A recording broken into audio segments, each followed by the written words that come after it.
વાત કરીએ અમરેલીના ધારી પંથકની ધારી કાલિકાલના હાજરા હાજુર દેવતા શ્રી હનુમાનજી મહારાજની દિવ્ય શોભાયાત્રાનું આયોજન ધારી સરદારનગરથી ઘોડારથ કરવામાં આવ્યું હતું। આ દરમિયાન જો વાત કરીએ તો ડીજેની સાથે સંતો મહંતોની ઉપસ્થિતિમાં વિશાળ ભક્તોની સંખ્યામાં આ શોભાયાત્રાનું આયોજન કરવામાં આવ્યું હતું। સરદારનગરમાં રહેતા નીતિનદાદા જોશીના ઘરેથી નીકળી પટેલવાડી ખાતે શોભાયાત્રા પૂર્ણ થઈ હતી। ત્યારબાદ ભજન સંધ્યા અને મહાપ્રસાદનું પણ આયોજન રાખવામાં આવ્યું હતું।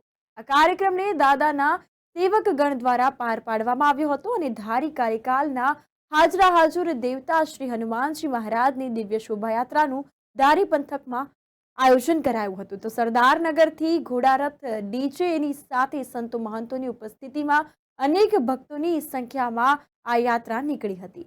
સરદારનગરમાં રહેતા નીતિનદાદા જોશીના ઘરેથી નીકળી પટેલવાડી ખાતે શોભાયાત્રા પૂર્ણ કરવામાં આવી હતી। ત્યારબાદ ભજન સંધ્યા અને મહાપ્રસાદનું આયોજન રાખવામાં આવ્યું હતું। આ કાર્યક્રમને દાદાના સેવકગણ દ્વારા પાર પાડવામાં આવ્યો હતો। સૌએ દર્શન કરીને ધન્યતા અનુભવી હતી। વિશાળ સંખ્યામાં માણસો આવે છે।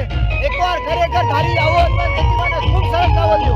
પર્વ નિમિત્તે આપણે નીતિનદાદા જોશીના ઘરેથી શોભાયાત્રા પટેલવાડી તરફ જઈ રહી છે।